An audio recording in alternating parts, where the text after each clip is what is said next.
We entered a plea of not guilty by reason of insanity today because based upon the facts of this case, it's very evident that it is fitting. This case would not have happened but for a mental defect that would have prevented Ms. Miller from appreciating the wrongfulness of her conduct. What happened on that day in your estimation? Well, there clearly was a serious mental disease that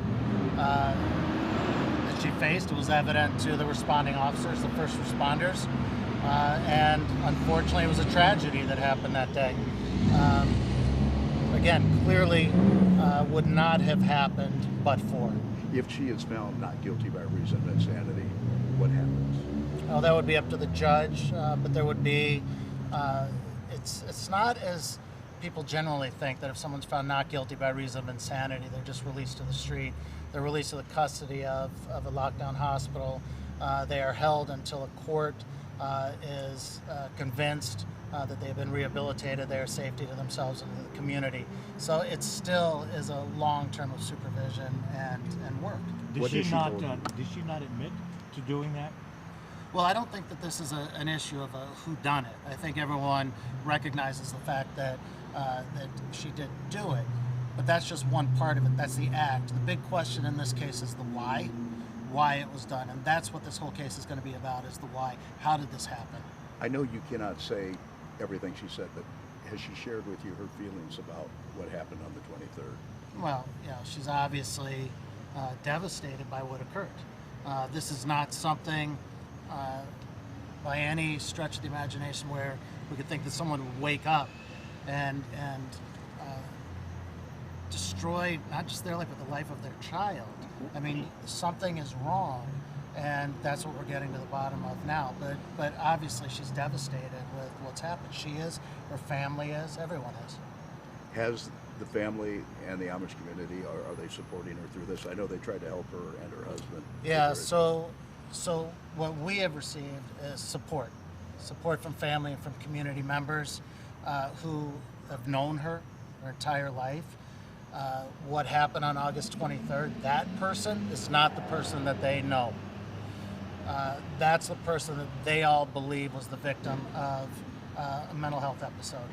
And so they are supportive of her and want to know also how could this have happened, and look at her as a victim of mental health. We all know that mental health is a tremendous issue in the community, and we saw it here clear as day, and we saw it in its worst form as to what could happen to someone facing a mental health issue, and certainly unchecked. Can you speak to what may have precipitated her mental episode as you might describe it? What do you mean, what may have precipitated it? Why did, on that day, did she go out, admittedly, and toss her child into the lake? Yeah, so I think what we have, and I think you've seen them, I know your station has seen them also and posted them, the body cams from the first responders. We see in real time, we saw raw footage of what was going on in her mind and what she was reacting to and so forth. I think this case, what you're going to see in this case is one centered around mental health, and you're going to see the input of many different experts in many different fields who are going to be talking about that exact question that you just posed. So I think what we're going to need on this is time to really figure it out, and just making a quick statement would be nothing beyond speculation. Did the judge just set the bond hearing? Can you tell us when that is? Yeah, so we did just set the bond hearing. That's going to be September 25th at 1 o'clock. And what you should expect at that hearing is going to be not just your kind of typical argument of why someone should be out, but evidence that addresses the factors that the court's going to consider. So I would expect at that hearing, as evidenced by the motion that will be filed here momentarily, that evidence will be put on certainly by the defense. We'll be calling family members of Ruth Miller's. We'll be calling members of the Tuscarawas County Sheriff's Department, and also mental health professionals from the Cleveland Clinic. Okay, thank you. Can you give us your name again, please? Yeah, Ian Friedman and Madeline Grant, who both counsel for Ruth Miller. Ian, will you be seeking some kind of bond? We will, yes. For We will be release? seeking Okay. a bond, yes. You don't have a specified amount yet? No, not yet. Okay. But you will be trying to arrange for a release at the conclusion of the hearing? We will. And what can you tell us? And I understand there's confidentiality in play, but what kind of do we have any information of what medical treatment she may be getting for her condition at this point? Yeah, so that at this point has to remain confidential. Okay. But I think through the course of these hearings, again, because they're based on mental health issues, you'll be having some of your questions answered in the courtroom. And are you able to tell us any kind of motions you may be making on obtaining medical treatment for her? So with the not guilty by reason of insanity, one should expect that different professionals will be now visiting with Ruth, both for the state and the defense, and rendering opinions in the case. From there, we'll be filing responsive pleadings. And then what about the issue whether she's competent to stand trial and assist her in her defense? I think that's separate from an NGRI, right? Yeah, you're exactly right. So that is separate. The issue of competency may still be raised Okay. in the coming days. Okay, so that's a separate issue, and you may raise that, but you just haven't yet so far. Correct. Okay. Did her family try to help her seek any mental counseling or guidance before the incident? So I don't want to make a comment on that. Again, I think that's one of the issues that will be coming out in the courtroom. All right. Did you have a chance to consult your client before today? Oh, we've been preparing for this with the assistance of our client, Ruth Miller. That simply is letting her know what's going on and so forth.